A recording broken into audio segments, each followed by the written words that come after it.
축제가 많이 벌어지고 있습니다. 소싸움을 보신 분은 알겠지만 정말 피 터지게 소들이 이렇게 싸우면서 사람들이 이것을 하나의 오락, 스포츠로 이렇게 즐기게 되는 것이죠.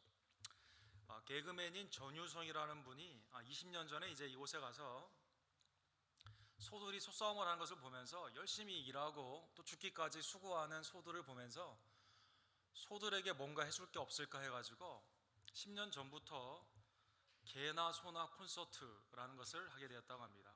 이 콘서트는 오케스트라, 런던 필하모니 이런 데도 왔었는데 와가지고 관객이 누구냐면 사람들뿐만 아니라 개나 소도 다 같이 와가지고 이 오케스트라의 음악을 듣는 것입니다. 개나 소나 오케스트라의 음악을 알았을까요? 깨달았을까요? 이 위대한 그 음악의 놀라운 그것을 개나 소가 알았을까요? 잘 알지는 알았는지 모르겠는지는 모르겠지만 어쨌든 개나 소를 향해 세계 유명한 교향악단이 와서 음악을 들려줬다는 그것이 개나 소의 입장에서는 매우 큰 은혜였을 것입니다. 오늘 본문에 보면 천군 천사가 목자에게 나타나 하나님께 영광을 돌리고 우리에게 주시는 놀라운 소식을 찬양 가운데 했다라고 나와 있습니다. 목자들이 과연 그것을 알았을까요?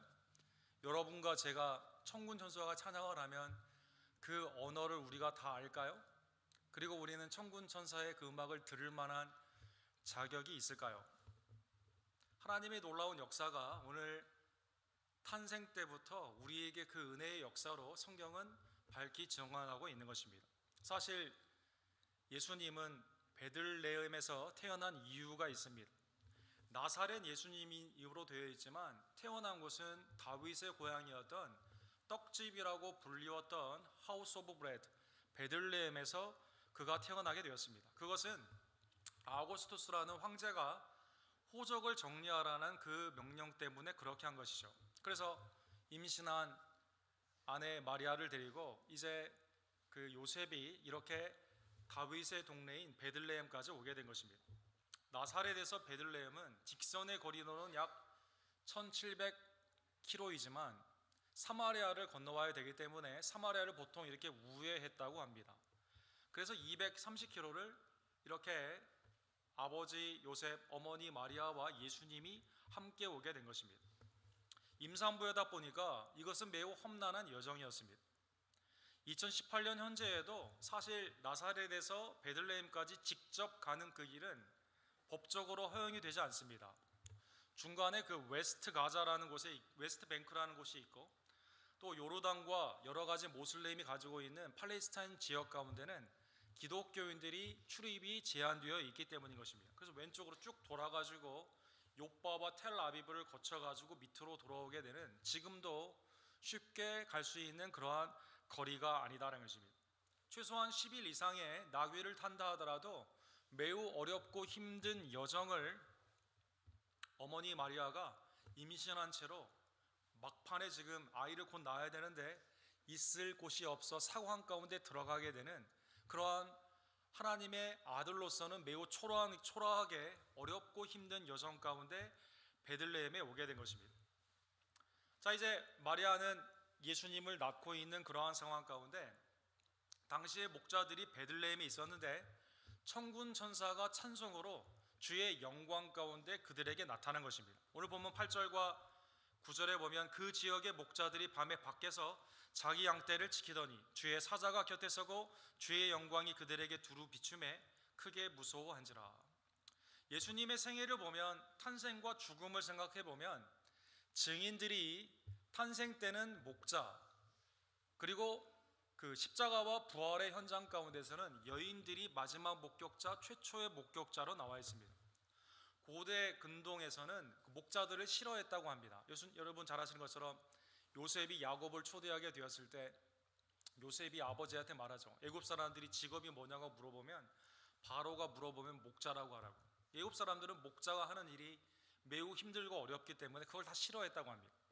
예수님 당시에서도 목자는 비루한 대표적인 비천한 직업이었습니다. 그도 그럴 수밖에 없는 게 당시에 그 싹군이라고 불리우는 그 돈을 받고 일하는 목자들은 양들을 많이 속였거든요. 그래서 양들을 팔기도 하고 고기를 팔기도 하는 그러한 일 가운데 사람들은 이 목자들을 신뢰하지 않았던 것입니다. 그들은 양털을 깎아서 무게를 속이기도 하고 우유를 주인 몰래 다른 곳으로 판매하는 일 가운데 사람들이 목자의 증언을 믿지 않았습니다. 여인들도 사실은 법적인 효력이 없었습니다. 여인들은 법적인 지위가 없기 때문에 법정에 나와서 여인들이 말을 하는 것은 사람들이 믿지 않았던 것이죠. 그러나 성경은 예수 그리스도께서 나타난 것이 역사적인 사실이고 죽으시고 부활한 것이 역사적인 사실이기 때문에 첫 번째 탄생에 있어서의 목자가 비록 비루하고 사람들한테 거짓말장이로 사기꾼으로 취급을 당한다 하더라도 그들의 증언을, 여인들이 실제로 법적인 효력이 없다 하더라도 여인들이 실제 역사적으로 첫 번째 증인이었기 때문에 그대로 말하고 있다는 것입니다. 즉 성경이 만약 이것을 고려하여 이거는 사람들이 아마 안 믿을 거라고 해서 목자의 그 증언을 빼고 여인들의 증언을 뺐다면 성경은 가공된 다른 소설이나 또 이 다른 신화와 다를 게 없다는 것입니다. 어쨌든 오늘 본문에 보면 목자들에게 주의 영광이 마치 개나 소나 콘서트에서 유명한 가수들이나 아니면 음악단들이 와서 찬양을 할 때 개나 소가 즐거워하게 되는 것처럼 목자들에게도 알 수 없는 하나님의 놀라운 영광이 비천한 직업에 있는 그들에게 나타나게 된 것입니다. 우리 본문 10절에 보면 천사가 말한 내용의 소식이 있습니다. 그것은 유한겔리온, 좋은 소식이다라고 성경에 나와 있습니다. 무서워하지 말라, 보라 내가 온 백성에게 미칠 큰 기쁨의 좋은 소식을 너희에게 전하노라. 일부의 백성이 아니라 모든 백성들에게 범위가 한정이 없는 무한대의 좋은 소식입니다. 내용은 기분이 나쁜 그러한 소식이 아닌 모두가 유익이 있는 기쁨의 좋은 소식이 되는 것입니다. 우리가 아무리 슬픈 상황에 있다 하더라도 비천한 직업에 있다 하더라도 이 소식을 듣게 되면 모든 분들이 기뻐할 수 있는 그러한 소식이 되는 것입니다. 사실 우리가 살고 있는 이 땅은 트래지디 오브 커먼스, 공유의 제한 가운데 누군가 잘 되면 누군가 안 되게 되는 제로섬의 사회에 우리는 살고 있습니다. 사실 로마 제국에 있어서의 좋은 소식은 로마 시민에게는 좋은 소식이지만 식민지에는 좋은 소식이 아니었다는 것입니다. 여러분 우산 장수와 소금 장수 얘기를 잘 알고 있지 않습니까? 비가 올 때는 소금 장수가 망하게 되고 그러나 다른 아들이 있는 우산은 잘 되게 되고 또 해가 쨍쨍하게 되면 소금은 잘 팔리게 되지만 그 아들을 위해 기쁘지만 우산이 팔리지 않게 됨으로 말미암아 어머니 편에 있어서는 이게 똑같이 제로섬으로 다 평균케 되는 것입니다. 세계에 있는 모든 소식들은 대부분 다 불균형 가운데 균형을 맞추어 가게 되는 제로섬의 비극에 있는 것이죠. 장사가 어느 한 곳이 잘 되면 안 되게 되고 건강한 사람이 있으면 약한 사람이 있게 되고 또 어떤 사람에게는 유익이 되지만 어떤 사람에게는 매우 불리한 국제 질서나 개인의 사업이나 내 감정 가운데서도 이 사람에게는 기분이 좋지만 나에게는 기분이 좋지 않는 모든 것이 다 평균케 되는 그러한 사회에 살아가는 이때 로마의 황제의 아들이 태어난 것도 아니며 식민지로서는 매우 불쾌한 소식이 되지 않습니까? 전쟁에 로마가 승리했다는 것은 진 나라가 있다는 것을 뜻하는 그러한 것인데 오늘 보면은 모든 사람에게 미치게 되는 큰 기쁨의 그 소식이 이렇게 오게 된 것입니다. 그 이유는 오늘 본문 11절에 보면 구약에 예표된 대로 예수 그리스도가 이 땅에 탄생하셨다는 것입니다. 오늘 다윗의 동네에 너희를 위하여 구주가 나셨으니 곧 그리스도 주시니라. 미가 5장 2절에 보면 나라는 망하는 것 가운데 하나님께서 북이스라엘의 멸망과 남유다의 멸망을 앞두고 다윗의 후손이 이제 베들레헴에 나오게 되는데 그로 말미암아 영원한 왕위가 세워진다라고 말씀하여 주십니다. 보라 에브라다야 너는 족속 중에 작을지라도 이스라엘을 다스릴 자가 내게서 나올 것이라 그의 근본은 상고의 영혼에 있느니라. 구약에 예표된 미가 5장에 예표된 그 예수 그리스도께서 지금 다윗의 동네에 그대로 태어나시게 된 것입니다. 사랑하는 성도 여러분, 오늘 본문에 보면 주님의 이름, 타이틀이 나와 있고 성경 전체는 그 이름에 걸맞는 주님의 사역이 나와 있습니다. 아마 여러분도 여러분의 이름을 누군가 지어줬을 것입니다. 여러분의 이름을 지어준 부모님이나 아니면 주위에 있는 분들이 그 이름답게 살기 위해 아마 지어줄 것입니다. 제 이름은 이제 옥은 뭐 제가 변할 수가 없으니까 승웅인데 발음이 되게 어려워요. 저도 잘 발음 못합니다. 승웅, 이길 승자에 영웅 웅자 이렇게 되어 있습니다. 그래서 영어로 말하면 굳이 표현하면 winning hero라는 뜻이거든요. 그러나 여러분 저를 보시면 아시겠지만 제가 과연 그런 삶을 사느냐 말도 안 되는 얘기죠. 제 이름과 제 사역에는 상당히 큰 차이가 있다는 것입니다. 여러분의 아마 이름들도 대부분 그럴 것입니다. 부모님의 기대나 주위에 있는 기대는 굉장히 높고, 그러나 내 스스로를 보게 되면 이름답게 산 사람은 별로 없는 것입니다. 예수님은 이름이 매우 거창합니다. The Savior, 오늘 본문에 보면 구주시다. 마태복음 1장 21절에 보면 예수라는 이름으로 오신 그 성육신하신 하나님의 아들은 자기 백성을 구원할 세이비어, 구원자가 되시는 것입니다. 이름이 매우 거창해요. 그런데 예수님의 실제의 삶이 그 이름에 걸맞게 여러분과 저를 위해 속량하시고 부활하심으로 말미암아 구원자의 삶을 예수님은 사셨다는 것입니다. 예수님의 이름은 오늘 본문에 보면 그리스도다라고 나와 있습니다. 메사야, 이게 히브리 말로 이렇게 하나 제가 넣었는데 메시아라는 뜻입니다.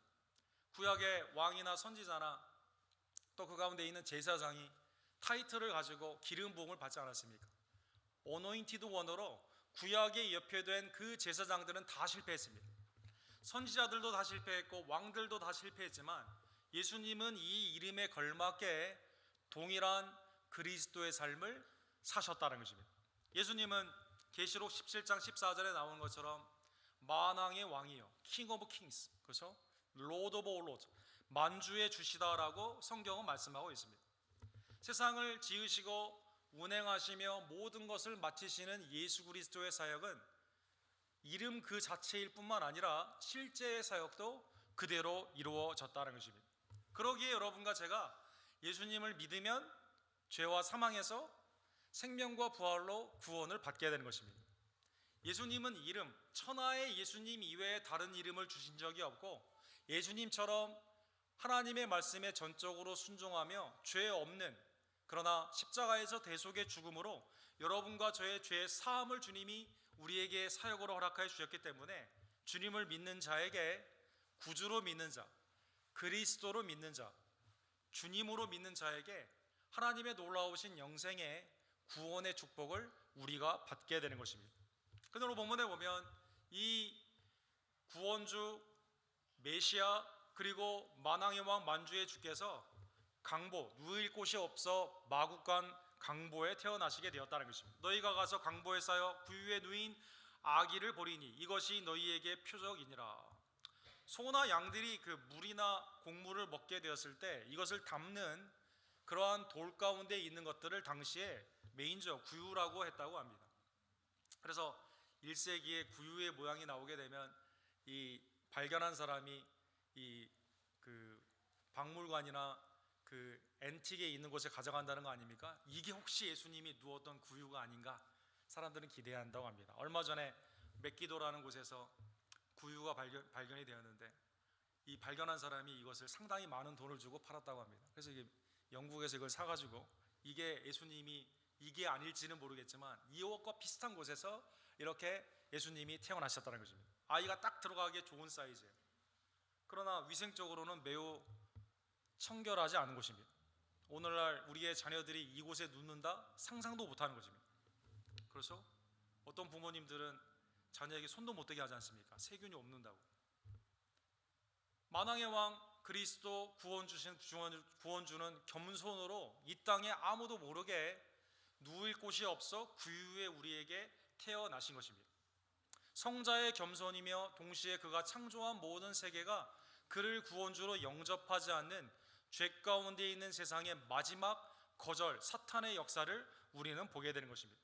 그러나 이 예수 그리스도께서는 겸손으로 이 모든 것을 견디셨습니다. 심지어 십자가의 수치스러운 그 장소까지도 주님은 여러분과 저를 위해 인내하시고 여러분과 저의 구원을 이루어 주신 것입니다. 그러기에 오늘 본문 14절에 보면 천사들은 이렇게 찬양합니다. 지극히 높은 곳에서는 하나님께 영광이요, 땅에서는 하나님이 기뻐하시는 사람들 중에 평화로다 하시니라. 하나님께 모든 영광을 돌려드리게 되는 것입니다. 여러분과 저도 하나님의 관역 영광을 향해 수많은 화살을 쏘지만 다 빗나가게 되죠. 하나님의 영광에 이르지 못한다는 것입니다. 그러나 오직 예수 그리스도는 하나님의 관역, 그 영광에 다 다다르는 죄가 없으시며, 그러나 여러분과 저를 위해 죄를 대신하시는 십자가와 그리고 우리의 영생을 위한 부활 가운데 온전한 구원을 성취하여 주신 것입니다. 이것을 아는 자는 오늘 성탄절 이브뿐만 아니라 매일의 삶 가운데 주님이 주시는 기쁨을 누리게 됩니다. 아무리 슬픔 가운데서도 주님이 주시는 그 기쁨 가운데 이 구원의 기쁨으로 항상 기뻐할 수 있는 것입니다. 누가복음 19장 38절에 보면 예수님은 예루살렘에 입성하셨습니다. 이때도 나귀를 타고 스가랴 9장 9절에 있는 것처럼 한 번도 사람들이 타지 않는 그 어린 나귀를 타고 예수님이 들어가시게 되죠. 많은 사람들이 예수님을 멸시하고 죽이려고 작정하는 그때 아이들이 제자들을 통해 영접하는 예수 그리스도를 향해 찬양을 하게 됩니다. 주의 이름으로 오시는 왕이여, 하늘에는 평화여, 가장 높은 곳에서는 영광이로다. 돌들로도 찬양받기에 합당하신 그 하나님께서, 예수 그리스도께서 여러분과 저를 위해 십자가를 지시는 겸손으로 구원을 이루어 주신 것입니다. 그러기에 여러분과 저는 성탄절 이브뿐만 아니라 매일의 삶 가운데 나를 위해 이 땅에 강림하신 예수 그리스도, 그분은 단순한 한 사람의 태어남이 아닌 만왕의 왕이요, 나를 위해 선지자와 왕이요 그리고 제사장이 되어주신 예수 그리스도, 그리고 하나님의 독생자 예수 그리스도가 구원주로 오셨음을 온전히 믿으며 오늘 본문에 나오는 목자처럼 주님 앞에 달려가 예배하는 하나님의 백성들 되기를 간절히 원합니다. 16절과 17절에 보니까 목자가 천군 천사의 그 화답 가운데 이 놀라운 소식을 확인하기 위해 달려가게 되었습니다. 빨리 가서 마리아와 요셉과 구유에 누인 아기를 찾아서 보고 천사가 자기에게 이 아이에 대하여 말한 것을 전하니, 들은 그 말씀을 그대로 믿고 가서 확인하고 그리고 전하는 놀라운 그 신앙의 삶을 처음으로 우리에게 보여주신 것입니다. 요한복음 4장에 보면 대낮에 물을 길러러 왔던 5번이나 남편이랑 이혼을 하고 현재 동거를 하고 있었던 여인이 나오게 되죠. 근데 여인이, 우리는 그리심산에서 예배를 하는데 왜 당신들은 그 예루살렘에서 예배하려고 하느냐 라는 신학적인 얘기를 하다가 메시아, 물을 나에게 달라라는 예수 그리스도의 말씀 가운데 예수님이 메시아 되심을 증언을 듣게 됩니다. 그리고 예수 그리스도를 본 그가 동네 사람들에게 가서 본 예수 그리스도를 그대로 증거하는 장면이 나와 있습니다. 내가 행한 모든 일을 내가 말한 사람을 와서 보라, 이는 그리스도가 아니냐 하니 그들이 동네에서 나와 예수께로 나아오더라. 목자들이 그들의 삶 가운데 천군 천사의 그 복음의 소식을 듣고 예수님을 확인하며 삶 가운데로 돌아가 복음을 증거하게 된 것처럼, 첫 번째 성탄절에 성도의 가장 중요한 성도의 삶을 보여준 목자들처럼 여러분과 저도 하나님의 말씀을 그대로 믿고 그것은 구약의 예언의 성취이며 나를 향한 기쁨의 소식임을 알고 하나님께 영광을 돌리며 다시 목자의 삶으로 돌아간다 하더라도 이제는 비천하고 사람들을 속이는 그러한 인생이 아니라 하나님의 복음 가운데 증거하는 그들의 삶을 살았던 것처럼 여러분과 저도 매일의 삶 가운데 이제는 그리스도 안에서 기쁨과 감사함으로 예수 그리스도를 증거하는 하나님의 백성들 되기를 간절히 원합니다. 예수님은 마가복음 16장 15절에 보면 부활하신 후에 이렇게 말씀하십니다. 너희는 온 천하에 다니며 만민에게 복음을 전파하라. 온 세상에 미칠 기쁨의 소식을 천군 천사가 증거한 것을 그대로 믿었던 목자들처럼, 가서 확인하고 그리고 일상에서 증거했던 목자들처럼 여러분과 저도 주님의 명령을 그대로 본받아 나의 구원주가 되시며 메시아가 되시며 만왕의 왕이 되신 예수 그리스도를 천하에 다니며 복음을 증거하는 여러분과 제가 되기를 간절히 원합니다. 마태복음 24장 14절에도 이 천국 복음이 모든 민족에게 증언되기 위하여 온 세상에 전파되리니 그제야 끝이 오리라. 주님이 다시 오시는 그날까지 반드시 이루어져야 되는 사실은 사역은 복음 증거임을 다시 한번 깨달으며 나의 구원주, 나의 메시아, 나의 왕 대신 예수 그리스도를 그대로 믿고 증거하는 여러분과 제가 되기를 간절히 원합니다. 하늘에는 지극히 큰 영광, 그를 기뻐하는 자에게는 하나님의 평강이 임하게 된 것처럼 여러분과 저의 심령의 평강, 가족의 평강, 매일의 삶 가운데 복음을 증거하는 하나님과 세상을 레콘사일 시키는, 화평케 하는 하나님의 평강의 도구가 되기를 간절히 원합니다. 여러분, 크리스마스 추루스라는 유명한 사건이 있죠. 1914년에 1차 대전 초기에 독일이 이제 벨기에를 지나 프랑스로 이렇게 전투를 이렇게 좀 폭죽처럼 대포를 쏘면서 이렇게 오게 되었습니다. 이때 이제 영국이 프랑스를 도와주기 위해 벨기에 해안에 들어오게 되면서 영국과 프랑스가 이제 그 독일과 전쟁을 하는 것 가운데 1914년 크리스마스 이브 때 그 영국군들 중심으로 성탄절 이브니까 우리가 전쟁을 좀 멈추고 예배를 좀 드리자. 근데 우리만 드릴 게 아니라 독일 군들도 예수님을 믿는지 확인하고 함께 예배를 드리자라고 하게 된 겁니다. 그래가지고 둘이 쪽지를 왔다 갔다 하게 되고, 야 너희 혹시 고요한 밤 거룩한 밤 그 찬양 아냐고. 그러니까 독일군이 안다는 거예요. 야 그러면 우리 그 노래 부르면서 비무장지대에 우리가 모여가지고 함께 우리가 예배를 드리자라고 해가지고 총 쏘는 것을 크리스마스 이브에 멈추고 3일 동안 전쟁을 하지 않았던 것입니다. 그래서 함께 모여가지고 채플린이 예배를 드리고 찬양도 같이 하고 평강을 그 가운데 누리게 된 겁니다. 성탄절에 독일의 소시지와 프랑스의 치즈와 영국의 티를 같이 마시면서 담화를 나누는 평강의 그 3일이 이루어지게 된 것입니다. 25일 날 저녁에는 축구를 했다고 합니다. 그래서 독일군하고 영국과 프랑스군의 연합군이 축구를 했는데 독일군 기록에 의하면 독일이 3대2로 이겼다고 그러고 영국 기록에 의하면 영국이 3대2로 이겼다라는 그러한 사건이 있습니다. 사랑하는 성도 여러분, 이 사건은 인류의 역사에 가장 성탄절이 어떠한 모습으로 되어야 되는지를 우리에게 교훈으로 알려주는 사건입니다. 2008년도에 이때 당시에 축구를 하고 예배를 드리고 함께 있었던 자손들, 손주들이 함께 모였습니다. 그래서 이제 전부 그 유럽 나토에 있는 모든 군인들이 함께 모여가지고 싸우지 말자, 이제 더 이상 성탄절의 의미, 신앙의 의미를 가지고 우리가 함께 나아가자라고 하면서 여기에 동상이 생기게 되고, 이게 바로 크리스마스 스피릿이다. 성탄절이 우리에게 주시는, 하나님을 믿는 자는 화평 가운데 나아가는 것이다라는 것을 다시 한번 기억하는 그러한 메모리얼을 가졌다고 합니다. 사랑하는 성도 여러분, 성탄절인데도 불구하고 혹시 여러분의 마음이 불안해하지는 않는지요? 나는 우리의 가족 가운데 싸움으로 내 마음의 평강이 잃어버릴 때가 많지 않은지요?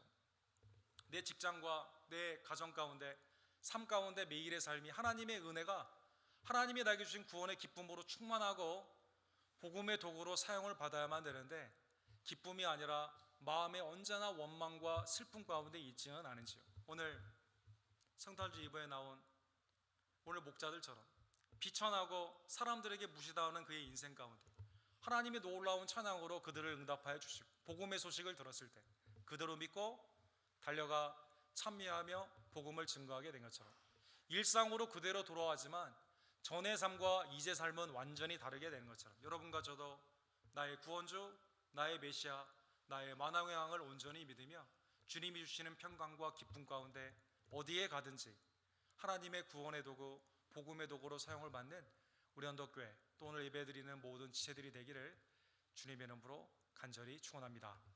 기도합시다.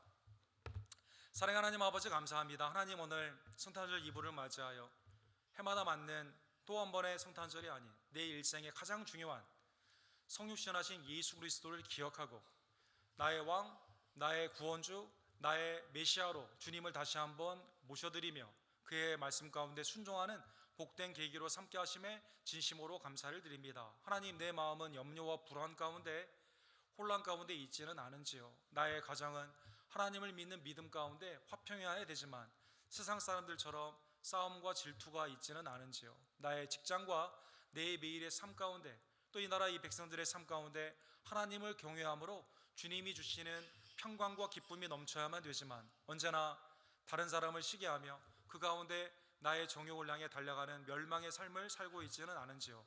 성탄절 2부에 다시 한번 우리에게 주신 하나님의 평강을 경험케 되기를 간절히 원합니다. 세상의 어떠한 것이 우상으로 삼지 아니하고 오직 나를 위해 이 땅에 오시고 겸손과 십자가와 부활로 나를 구원하여 주신 예수 그리스도를 온전히 믿고 쫓아가는, 그리고 주님을 증거하는 하나님의 아름다운 목자들과 같은 복된 성도들이 될 수 있도록 주여 역사하여 주시옵소서.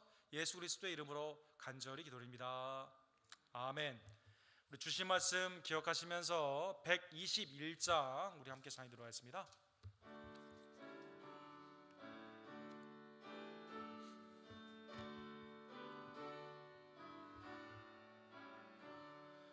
우리 구주나신 날 목자 영광 볼 때에 천사 찬송하는 말 예수 구원하셨네.